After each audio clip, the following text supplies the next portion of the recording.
Welcome back to this special Inside Iraq from Amman, Jordan. Our subject is national reconciliation. So far, we have identified two diametrically opposed positions, Haider al-Abadi from Baghdad, as well as some gentlemen here in the studio. Let me go back to our questions here in the audience. Who has a question here? I think you want to ask questions. Go ahead, please. Please. I'm absolutely amazed. Internationally recognized figures have stated that there have been about 1.5 million Iraqis killed, period of sectarianism, sectarian quota. Now we hear a new word, inclusiveness. What is inclusiveness? There cannot be any reconciliation because the reconciliation that's taking place is between the politicians who are ruling the government, the factors in the government. Reconciliation is between the people of Iraq. It cannot take place in the present circumstances. I want to understand what inclusiveness means and how many more people should die.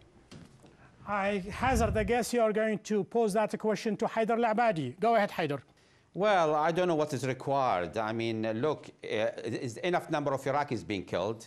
Of course, 1.5 million is very much exaggerated, way exaggerated. I think some people want to hear many Iraqis What would it be? killed. Would you go by Lancet numbers, 655,000? Well, even if it's 100,000. No, the official figures don't matter. That is within the UN and the Iraqi government, which is announced, transparent, is about 70,000, which is too much. This is a very huge number of Iraqis killed. I don't know why some people want to hear more Iraqis killed. This is inappropriate. And it's no Is it good, possible, okay? Haider al-Abadi, because it's the truth? No, it isn't, because many people want to hear more Iraqis killed, unfortunately, and this is not in the best interest of Iraq.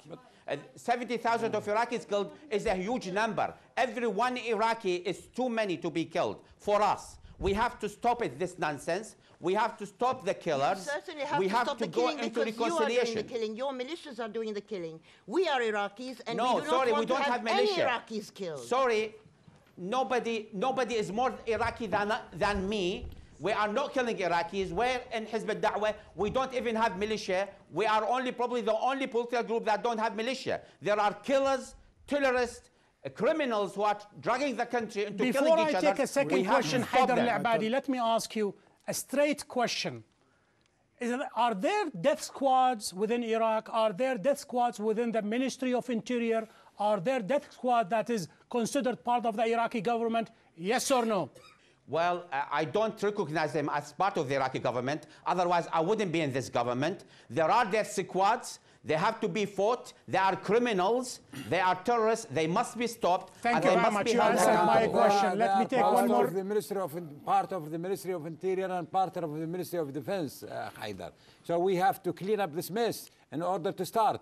Otherwise, if we do insist on this political process and on this Ministry of Interior and Ministry of Defense, we are going nowhere but to destruct Iraq.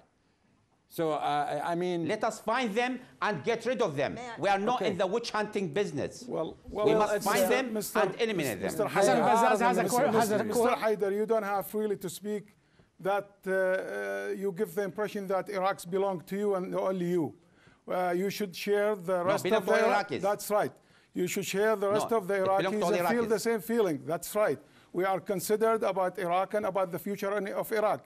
It is not a matter of how many killed, right? Hassan al-Bazzaz, we have another question from another Iraqi. Go ahead, sir.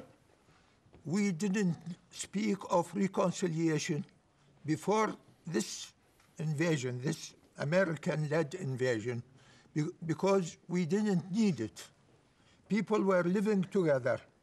Many people were oppressed, but oppressors and oppressed were evenly distributed between all Iraqis. There was no choice for a group to be oppressor or a group to be oppressed.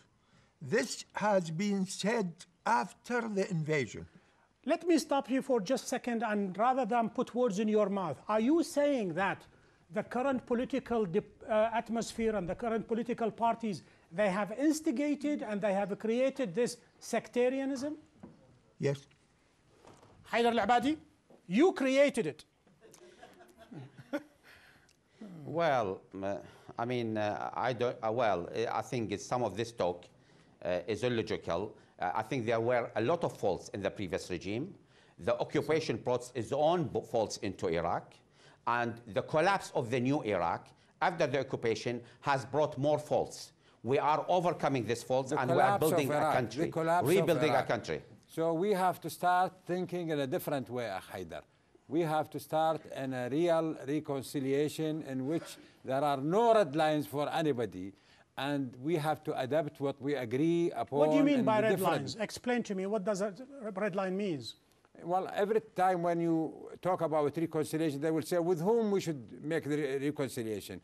And it looks that they want to make the reconciliation between those who are inside the political process, plus they add here and there. But for instance, the resistance, till now, nobody is... Before I come to the resistance, Salih Al-Mutlaq, let me ask this question. The current government in possession of power, composed of the quartet, Ad-Da'wa, Al-Majlis Al-A'la, and the two Kurds. If you were in their position, in their seat, and driving and doing everything you want, would you let anybody else come in? Well, if I look for Iraq, yes. But if I look just to govern Iraq, without thinking of what is going to happen for Iraq in the future, yes, I will do, definitely. So this is not a nationalist government. On something else. And by the way, our friends who are running the government, they are the minority now if you count numbers.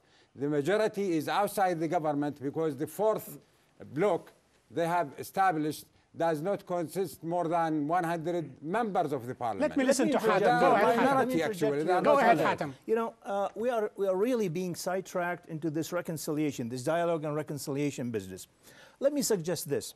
Why doesn't this government take all Iraqis as Iraqis, provide more services, better services for the ordinary people, for the John Doe and the Jane Doe on the street, and start this new paradigm of not really reconciliation per se, but start services, include everybody in this new Iraq. All what we're seeing now is talk and sidetracked about this reconciliation. What are the steps that the government has started? Before he answers the step, is it possible that perhaps this government is incapable of providing the services? Haider Al-Abadi, I read a quote for you in one of the Arabic newspapers, says, what did we know about running a government? We were running just a party. Suddenly, we are in possession of government, and what you see is a reflection of our inexperience. That's a direct quote by you. Well, I think it wasn't a direct, it wasn't true quote. It was a different, said in a different way. I'm saying a lot of politicians now in Iraq, they didn't have an experience hitherto of running a country. And that is true to some politicians. I repeat this. But however, we learn. I mean, Iraq now is a new Iraq. Iraq is being rebuilt, and this is the way forward, is to rebuild the country after this reduction in violence. I think it's only the reduction in violence in the last 2 months. Don't forget, terrorists were killing street sweepers. They were killing engineers. They were killing people who work on the infrastructure or to repair the structure. And this was very serious. And now, in Iraq, there is a change of atmosphere. I can tell you, now in Baghdad is past 8 in the evening, and you go on the street, it's full of people, full of activities. Things has moved drastically within the last few months. I hope people who are outside Iraq would come inside Iraq and see by themselves. One prerequisite. They're living inside the green zone. They don't know anything about Baghdad. They don't know anything about Baghdad. No, the interview, this interview is from my parents' home, which is outside the green zone. I born in this house, and I still live in this house. With all due respect to the lady who's speaking, who's outside Iraq, I invite her to come to Iraq and see by herself. Well, nothing wrong with that. Let's take one more question. Go ahead, please. I'm asking Dr. Haider Al-Abadi, if a country or the nation is without constitutions, how can they agreed or reconciliation can happen? After 4 years, the political group and the governing parties didn't agree on a constitution, respectable constitution that can unify the people. And the other point you said, as far as the American is there, corruption will continue. Why you extend it for another year? Haider Al-Abadi. Well, we want to end the foreign troops and the American troops in Iraq as soon as possible. Of course, we don't want to create a vacuum, and everybody is against creating a vacuum. There is unanimity in Iraq and full agreement that withdrawal of foreign troops must be gradual, and it must be done within an agreement. All regional powers are with this idea, so we are very keen to end this occupation as soon as possible, and we are saying this is the last extension of foreign troops in Iraq. We have to work on this seriously, and we are doing it very seriously. Haider al-Abadi says, you know, we would like the Americans to go, we would like to see their backs, but right now the Iraqi government is contemplating a long-term agreement with the Americans. What does long-term agreement mean? Bases, reduce forces from 130 to 30? In your opinion, you're a politician. Well, I am a politician, but this agreement was signed between Mr. al-Maliki and Mr. Bush without even consulting the other political groups in Iraq. And I don't think this is the democracy that, you know, should be established in Iraq. Plus, I would rather like to ask my friend Haider al-Abadi, are we happy with Iraq as it is now? You ask the question, let him answer quickly in 30 seconds. Are we happy that Iraq is classified number 3 in the corruption? Are we happy about the services in Iraq? Are we happy about the killing in Iraq? Are Iraqis happy with the current circumstances, Haider al-Abadi? We're not happy at all. I don't think everybody should be happy with that, and we should move forward from that and away from that, and we are moving away from that.